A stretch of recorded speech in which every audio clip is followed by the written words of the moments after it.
Chismis Dabaglita! Same pero iba!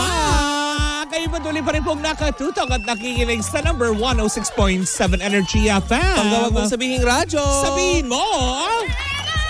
Yan! Happy Tuesday morning po sa inyong lahat dyan. At syempre batiin natin ang aming mga nakadoopang palad kanina dyan sa may Cainta, Rizal. Uy, nagpalaran. Ay, sorry. Naghuli ka pangga tayo dyan sa may Q Plaza. Oh. Anong pinamigay mo doon, Mare? MX3. Wow, hindi lang isang piraso. Ay, madami. Kasi may namigay din tayo ng libreng coffee. Wow. Na kung saan nga naman ang dami talagang, alam mo yon na doon namin napatunayan na ang dami palang gumagamit na talaga ng MX3.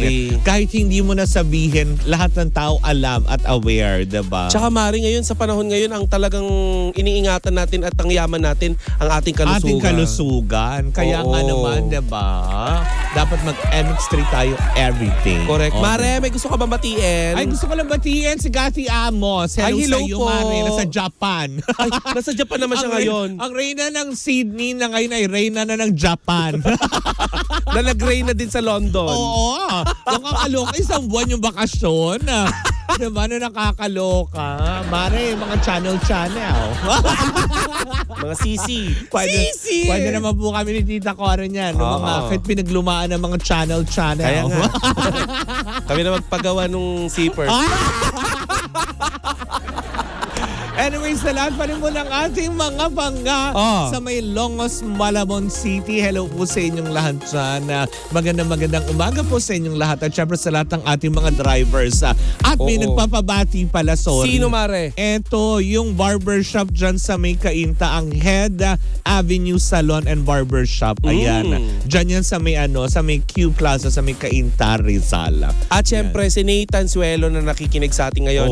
At saka yung si Kelly. Hello, Kelly. Siyempre, mawawala ba naman si Chang Ami at Kuya Obe? Oo nga, Mare. Naku, Chang Ami, kayo ba'y nakikitunog din? Oo nga. At saka, Maria, anyayahan natin ang ating mga panggana na dikitan na natin ng sticker. Correct, di ba? Ongoing pa rin, Maria, ang ating panggash. At pang-cash, hindi ba? Araw-araw pa rin po tayo namimigay ng 500 pesos para sa ating mga panggang drivers. Grabe naman ang pera. Kung ikaw naman ay nakatunganga lamang at talagang alam mo yon, pakuya-kuya-kuya sa bahay, wala kayong ibang gagawin. Makikinig ka lang sa Energy FM at papakinggan mo lang ang mga mahiwagang tunog para sa 1,000 piso. Oo, mamaya yung mechanics natin, ipaparinig natin sa kanila, Mare. Diba? Pero may chismis ka. Eto, nakakaloka. Ano yung chismis mo? Etong hindi kinakaya nila ang tunog. Yung tunog na paano ito. Yung tunog? Plok? Diba? Plok?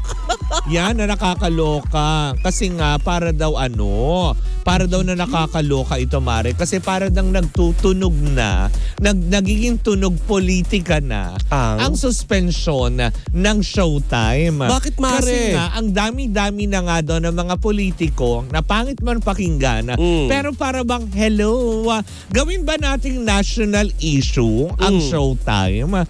Seryoso ba yun? Bakit nga ba? Diba na nakakaloka? Kasi diba nauna na dito, Mare, yung Chief Legal Counsel ng presidente na si former Senator Enrile. Na nagsabi ng diba, na bastos. Tapos pangalawa, ito naman ngayon, Mare, si Senator Bong Revilla. Ano sabi? Na para bang ngayon, ang major concern daw niya ngayon, ay para bang ngayon yung pinaglalaban niya is yung mga empleyadong mawawala ng 12 days na trabaho. Ay, bakit? Kaya nga naman daw ngayon, ang panukala at panawagan niya na para bang ang binabanatan ba niya ay ang MTRCB na.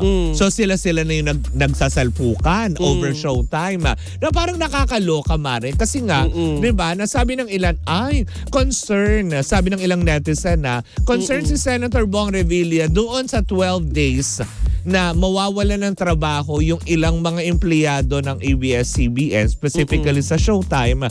Pero, nasan daw ba yung kanyang pagka-concern nung nawala yung mga libo-libong empleyado nung nawalan sila ng prangkisa? Oo nga, asan nga siya? Diba? Na nakakaloka. Na parang tipong, talaga ba gawin natin ito na wala na po ba tayong pwedeng italakayin sa Senado, sa Kongreso at kung saan anuman, hindi ba? Kasi parang sabi nga ng ilang netizen, Mare, na parang, concern mo yung 12 days lamang na magugutom yung pamilya ng production staff.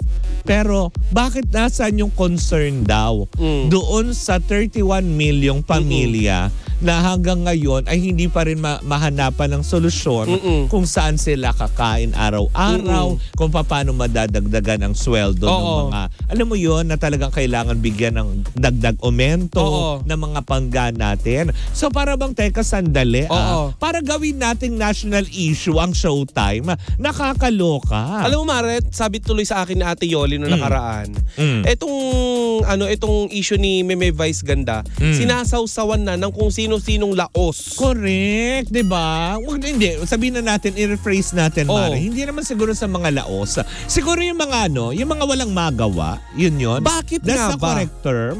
Kasi Mare, may chika tayong nasanga pa. Ayaw ni Jonah Batoan ito, na kumbaga parang kaya daw pala ngayon medyo aligaga yung mga ilang politicians kasi umalingaw-ngaw pala, Mare. Na alin? Umalingaw-ngaw sa Kongreso, sa Senado, o sabihin na natin sa mundo ng politika. Umalingaw-ngaw ang chismis na itong si Meme Vice daw pala ay para daw bang nagpaplano na tumakbo bilang senador. Ay! So nakaabot sa kanilang kaalaman yun na mariin namang itinanggi ni Meme Vice yun. Na alam mo yung ginawa na lang niya katatawanan. Doon daw sa mga politiko na patuloy daw na sumasawsaw doon sa kanilang usapin nang dahil lamang sa cake, nakakalokat, naging national issue. Sabi nga ni Meme Vice, ako lang to Ako lang to. Pero Mare, eto Huwag kayo magkagulo. nakakaloka dito. Alam natin na sa likod ng isip ni Meme Vice, alam natin yan na kahit sinong tao na kapag nabubuyo na, uy, tumakbo ka. Tumakbo ka. Pero alam mo, ang chika naman daw dyan, Mare, wala naman daw kasing plano Si Meme Vice. Sinabi na niya ito. Kasi minsan na niyang sinabi sa isang show, sa isang programa na ipinalabas 2 weeks ago.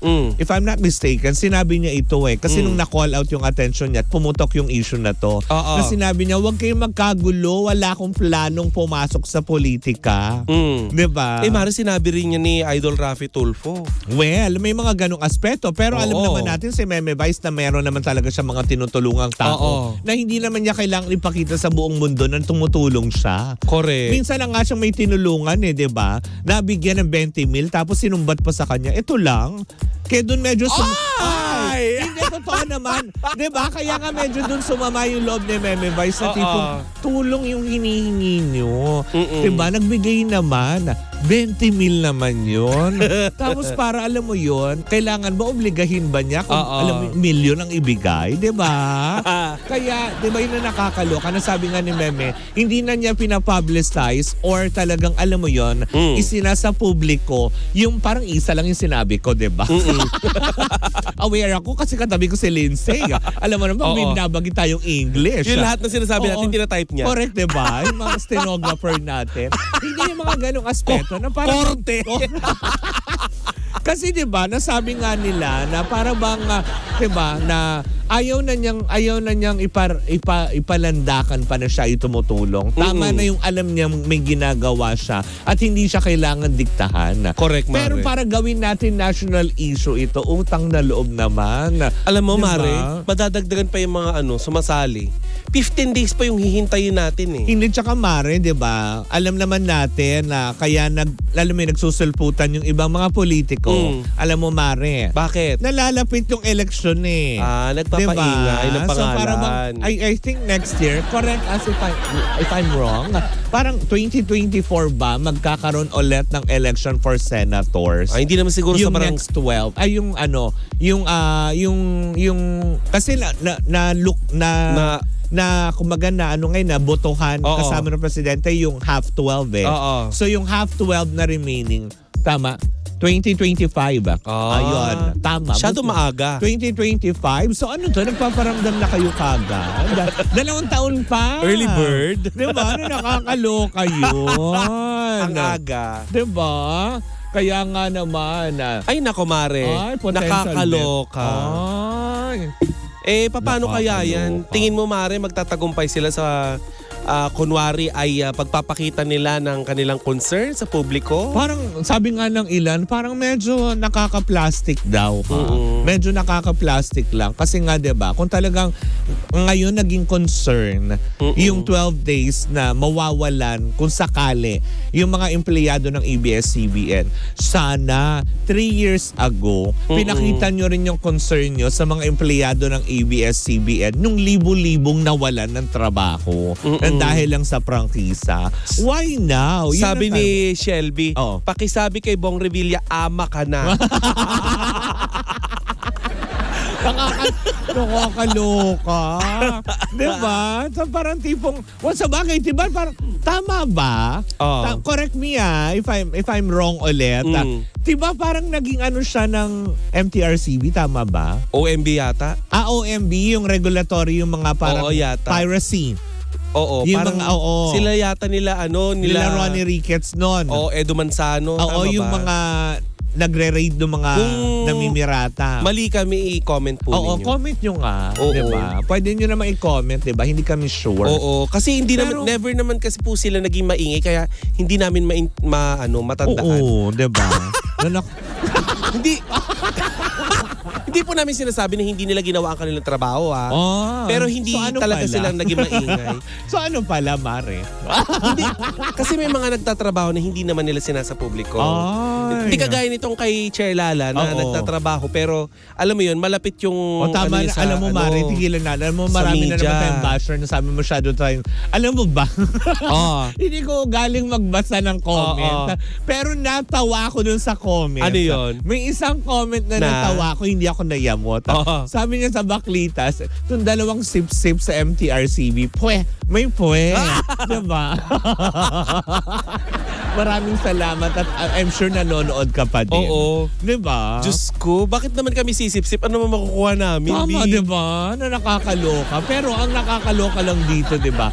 Ang dami natin pwedeng talakayin na mga, kaya nga po tayo na iluklok sa pwesto para pangalagaan natin yung kapakanan ng mga sambayan ng Pilipino at hindi nung iilang mga tao para maging concerned po kayo sa 12 days. Tsaka hindi na kailangan maglabas ng isa publiko ang mga gustong pagtulong or ano. Oo, diba? Kailangan may camera lagi. Kailangan may gaganito. Parang yung artistang kilala ko. Kailangan may nakasunod lagi na camera. Nandyan na ako ng 2 p.m. Handa na ba mga camera? Sino yan? Kilala ko na yun. Huli ng damit mo. Kaya nga. Sige na. Nako, sama mapupunta yung chikana. Anyways, diba, yun lang naman ang concern ng ating mga netizen. Na para bang ang daming problema ng Pilipinas, tigilan nyo na po ang showtime, diba? Kumbaga parang pinaghahandaan na rin naman po nila yan. Correct. Yung kanilang suspension at aminado naman na sila na tipong, okay, kung talagang masususpend, isuspend. Ngayon, nag-move on na sila. Nag-move forward sila sa kung ano pang pwede nilang gawin para sa ating mga pangyayaри. At hindi rin ako naniniwalang walang balak na or walang plano ang ABS-CBN. Tama. At ang GMA. Meron diba? Yan. Hayaan na natin. Ipaubayan na natin sa kanila yan. Tama. Sama-sama natin pakatutukan yan sa mga susunod pang mga araw. Anyways, yan po muna ang ating unang chika for today's video. Muli po ako si Kapitana Sisa. At ako naman ang yung Tita Cora. At ito pa rin ang Baklitas. Woo! Woo! At tuloy-tuloy pa rin po ang ating tugtugan. Siyempre dito po lamang yan sa number 106.7 Energy FM. Panggawag mong sabihing radyo. Sabihin mo!